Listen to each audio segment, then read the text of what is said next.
Hello दोस्तों, welcome to the Devkul academy. Devkul academy पे मैं देव आपका हार्दिक स्वागत करता हूं। आज हम लोग 7 अप्रैल की महत्वपूर्ण करंट अफेयर्स के बारे में बात करने वाले हैं। आपकी फुल पत्ती वाली क्लास का रिवीजन करने वाले हैं कम समय में।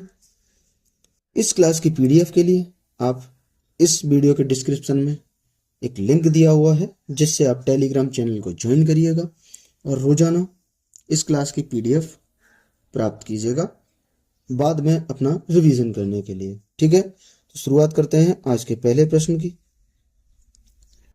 आज का पहला प्रश्न है, हाल ही में पीएम मोदी को 22वां अंतरराष्ट्रीय मित्र विभूषण पुरस्कार किसने दिया है? ये दिया है श्रीलंका। ठीक है, किसने दिया है? श्रीलंका ने।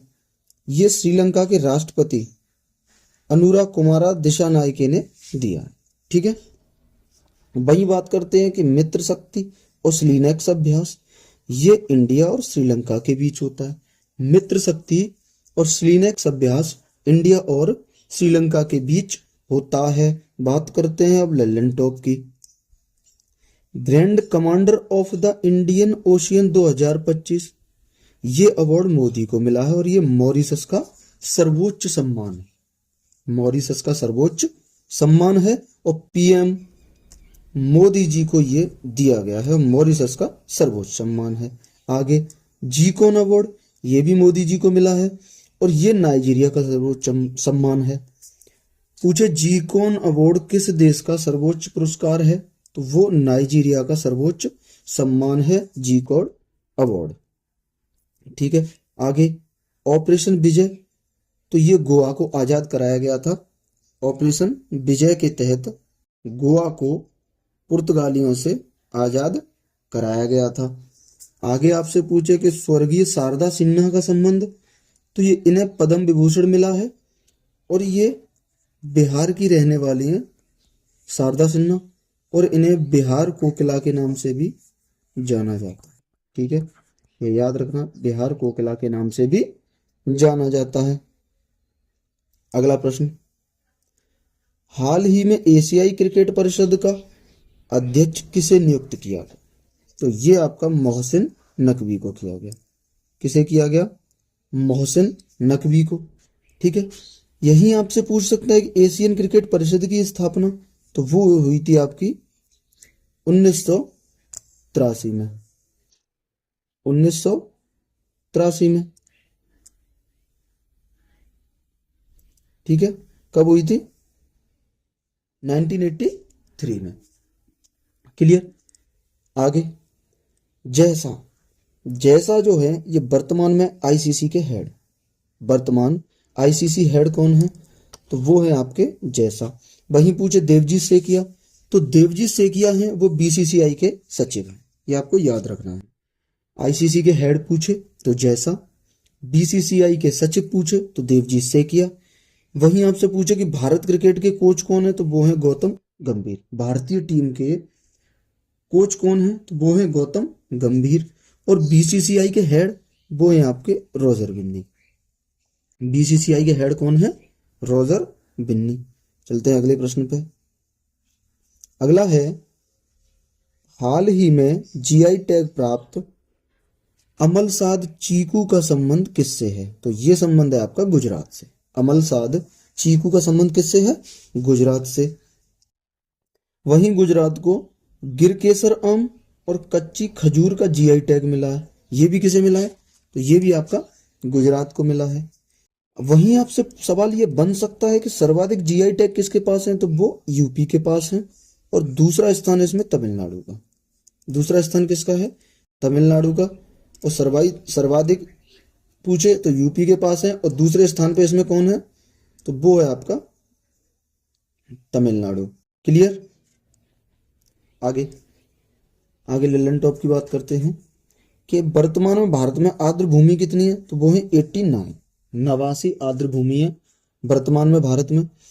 ये जीआई टैग जो एक्ट है ये 1999 का एक्ट है, ये भी आपको याद रखना है। वहीं आपसे पूछे पहला जीआई टैग किसे मिला, तो दार्जिलिंग की चाय को भारत में पहला जीआई टैग प्रदान किया गया था। मखाने का जीआई टैग बिहार के पास है। ठीक है, और मखाना बोर्ड की स्थापना भी बिहार में हो रही है। मखाना बोर्ड कहाँ बन रहा है, तो वो भी इसकी स्थापना बिहार में की जा रही है। अगला प्रश्न, प्रश्न नंबर 4 है कि हाल ही में बिम्स्टेक की अध्यक्षता किसने संभाली है। बिम्स्टेक की अध्यक्षता किसने संभाली है, तो ये संभाली है आपकी बांग्लादेश ने। किसने संभाली है, बिम्स्टेक की अध्यक्षता बांग्लादेश ने संभाली है, ये आपको याद रखना है। वहीं आपसे पूछ सकता है कि इस बिम्स्टेक की स्थापना कब हुई थी, ये हुई थी 1997 में, ठीक है। वहीं पूछे कि इसका मुख्यालय कहाँ है, वो है ढाका बांग्लादेश में। बिम्स्टेक का मुख्यालय कहाँ है, ढाका बांग्लादेश में। और ये क्वेश्चन पूछ सकता है कि थाईलैंड के पीएम वो है शिनावात्रा जी, थाईलैंड के वर्तमान पीएम हैं। आगे G20 2024 का आयोजन ये हुआ है आपका ब्राजील। G20 2024 का आयोजन ब्राजील में हुआ है। वहीं आपसे पूछे कि आसियान 2024 का आयोजन, तो ये वियंतने लाओस में हुआ है। आसियान 2024 का आयोजन वियंतने लाओस में और G20 2024 का आयोजन ब्राजील में। वहीं आगे पूछे कि ब्रिक्स 2024 का आयोजन ये कजान रूस में हुआ। रूस के कजान शहर में ब्रिक्स 2024 की बैठक हुई है। वहीं आपसे पूछे यूनेस्को 2024 की बैठक, तो ये हुई है नई दिल्ली में। और आगे आपसे पूछ सकता है कि 2025 की बैठक कहाँ होगी, तो ये सोफिया बुल्गारिया में। 2025 की बैठक यूनेस्को की सोफिया बुल्गारिया में होगी। आगे कि COP 29 ये तुम्हारा बाकू अजरबैजान में होगा। COP 29 बाकू अजरबैजान में। और वहीं G7 2024 की बैठक ये हुई है इटली में। COP 2029 का आयोजन कहाँ हुआ है, बाकू अजरबैजान में। और G7 2024 की बैठक कहाँ हुई है, इटली में। चलते हैं नेक्स्ट प्रश्न पे।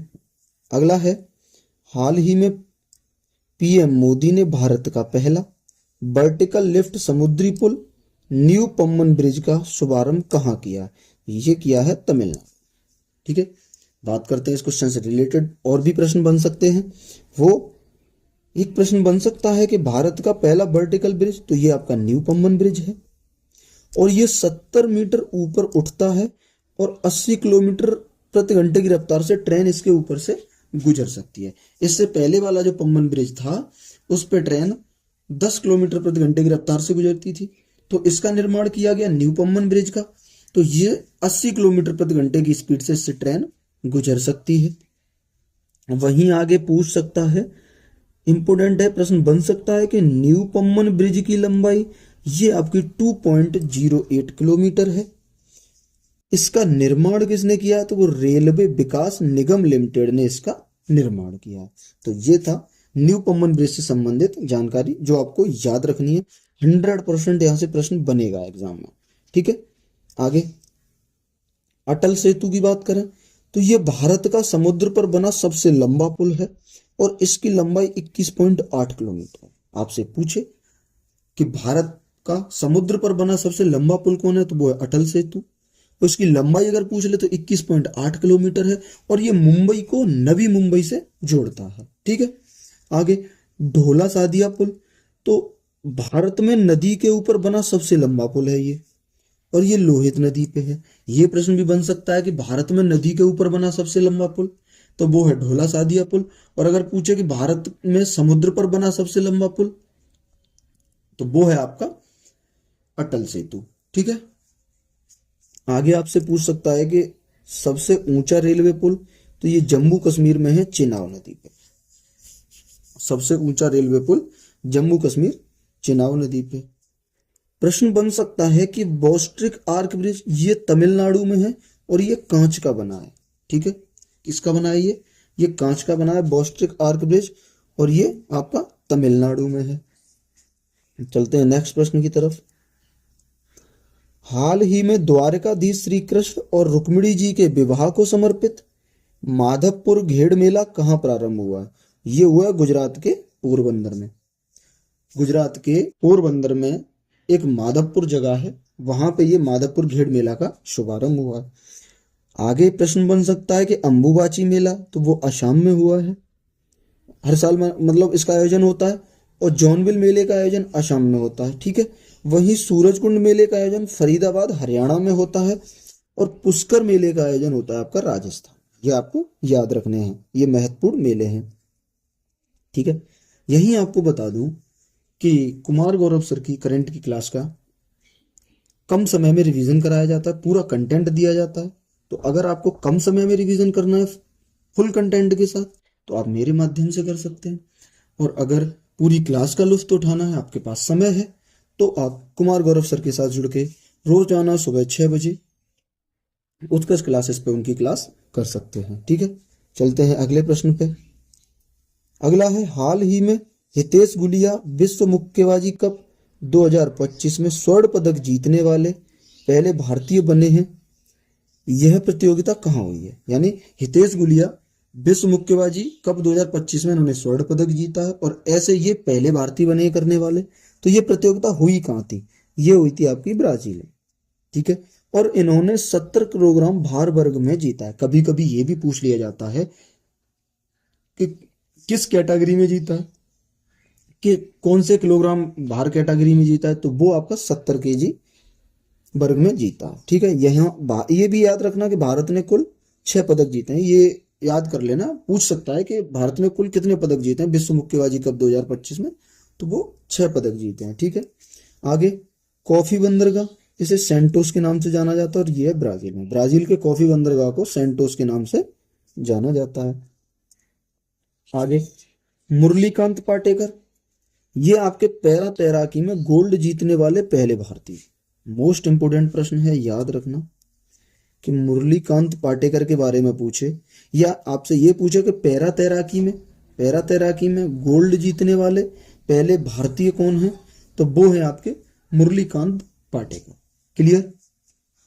आगे, केडी जादव के बारे में पूछे तो कुश्ती में ब्रॉन्ज जीता था इन्होंने, और भारत में ओलंपिक में पदक जीतने वाले पहले भारतीय हैं। ये भी महत्वपूर्ण प्रश्न है। आज की क्लास के जितने भी लल्लन टॉप हैं वो एग्जाम की दृष्टि से 100% इंपोर्टेंट है, आपको याद करने ही करने। बहुत महत्वपूर्ण प्रश्न कराए हैं आज की क्लास में सर ने, जो आपको याद करने ही करने, ठीक है। आगे पूछे कर्णम मल्लेश्वरी, तो ये ओलंपिक में पदक जीतने वाली पहली भारतीय महिला। वहीं हरविंदर सिंह के बारे में बात की जाए तो पैरा तीरंदाजी में गोल्ड जीतने वाले पहले भारतीय। ये पहले हैं, इसलिए 100% महत्वपूर्ण है, ठीक है। इनको याद करना अच्छे से, और इनका कहीं लिख लेना और चिपका लेना, जहां भी आप लाइब्रेरी में पढ़ते हो, घर पे पढ़ते हो। आज की क्लास के लल्लन टॉप को नोट करके अपने सामने लगा लेना, ताकि डेली सुबह उठ के उसका रिवीजन कर सको, ठीक है। बहुत ही महत्वपूर्ण लल्लन टॉप है आज की क्लास के। आगे, प्रश्न नंबर 8 देखते हैं कि हाल ही में विश्व बैंक के सहयोग से पेंशन पर पहला अंतरराष्ट्रीय शोध सम्मेलन कहाँ हुआ है? तो ये हुआ है आपका नई दिल्ली में, और नई दिल्ली में भी भारत मंडपम में हुआ है। इसका आयोजन किसने कराया है?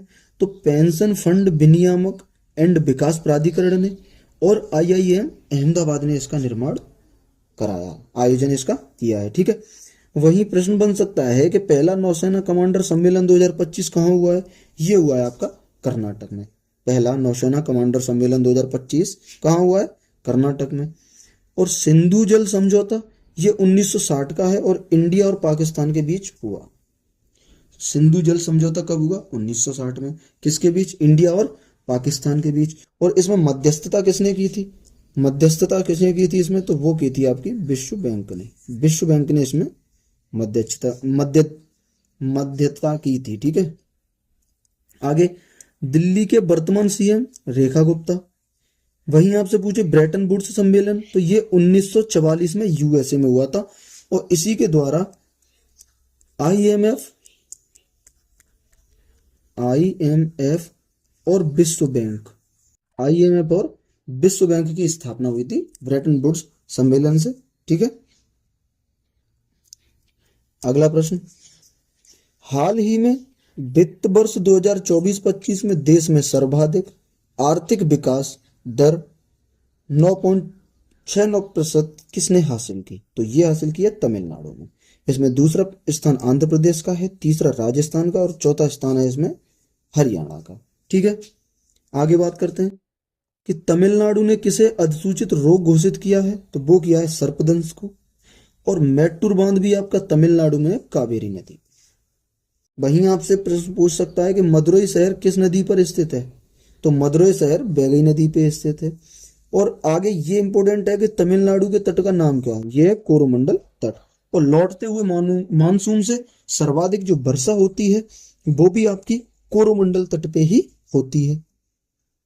आज की क्लास का लास्ट प्रश्न, हाल ही में राष्ट्रीय समुद्री दिवस कब मनाया गया, तो ये मनाया गया आपका 5 अप्रैल। यही महत्वपूर्ण दिवस के बारे में देखते हैं कि पंचायती राज दिवस 24 अप्रैल को मनाया जाता है, पृथ्वी दिवस आपका 22 अप्रैल को, और विश्व होम्योपैथी दिवस 10 अप्रैल को मनाया जाता है, और विश्व लीवर दिवस आपका 19 अप्रैल को मनाया जाता है। ये थे आपके महत्वपूर्ण दिवस जो आपको याद रखने हैं। ये थी हमारी आज की क्लास। आई होप आपको क्लास पसंद आई होगी। अगर क्लास पसंद आई हो तो वीडियो को लाइक, अगर आपको क्लास पसंद आई हो तो लाइक, शेयर एंड सब्सक्राइब करें और ज़्यादा से ज़्यादा लोगों तक भेजें ताकि मुझे भी एक मोटिवेशन मिले, मैं भी कंटिन्यूटी इस चीज़ में बना के रखूं और आपको कम समय में कुमार गौरव सर का अच्छा से अच्छा कंटेंट दे सकूं। ठीक है, अगर क्लास अच्छी लगी हो तो एक अच्छा सा प्यारा सा कमेंट करके जरूर जाना। चलिए रिवीजन करते हैं अब पिछली क्लास का। 5 अप्रैल का रिवीजन करते हैं। और एक महत्वपूर्ण बात कि प्रत्येक संडे को सर पिछले 7 दिनों का रिवीजन कराते हैं, तो वो रिवीजन आप, इसलिए मैं संडे को क्लास नहीं लेके आता क्योंकि सर कम समय में पूरा अच्छे से रिवीजन कराते हैं। तो आप संडे को सुबह 6 बजे सर की क्लास से जुड़ के वो रिवीजन कर सकते हैं, और बाकी के 6 दिन मेरी क्लास आपको मिलेगी संडे को छोड़ के, क्योंकि संडे को सर बहुत अच्छे तरीके से रिवीजन कराते हैं बहुत ही कम समय में, तो आप वहां से कर सकते हैं। पहला प्रश्न है, हाल ही में अंतरराष्ट्रीय अपराध न्यायालय से अलग होने वाला पहला यूरोपीय राष्ट्र कौन सा है, तो वो है आपका हंगरी। कौन सा है, ज्यादा मोटा हो गया सॉरी, एक सेकंड, वो है आपका हंगरी। ठीक है, कौन है पहला यूरोपीय राष्ट्र, वो है आपका हंगरी। हाल ही में दिवंगत मनोज कुमार कौन थे, तो ये थे आपके अभिनेता। मनोज कुमार कौन थे, दिवंगत मनोज कुमार कौन थे, अभिनेता। वहीं आपसे पूछे कि अंकटाड के फ्रंटियर टेक्नोलॉजी इंडेक्स 2024 में भारत को कौन सा स्थान मिला है, तो वो मिला है भारत को 36वां। भारत को कौन सा स्थान मिला है, तो इसमें भारत को 36वां स्थान मिला है। वहीं आपसे पूछे कि हाल ही में दिल्ली में राष्ट्रीय स्तर का हमारी परंपरा हमारी विरासत कार्यक्रम किसने बनाया, तो ये बनाया आपका पंचायती राज मंत्रालय। पंचायती, क्यों नहीं चल रहा भाई, एक सेकंड, ये आपका बनाया है पंचायती,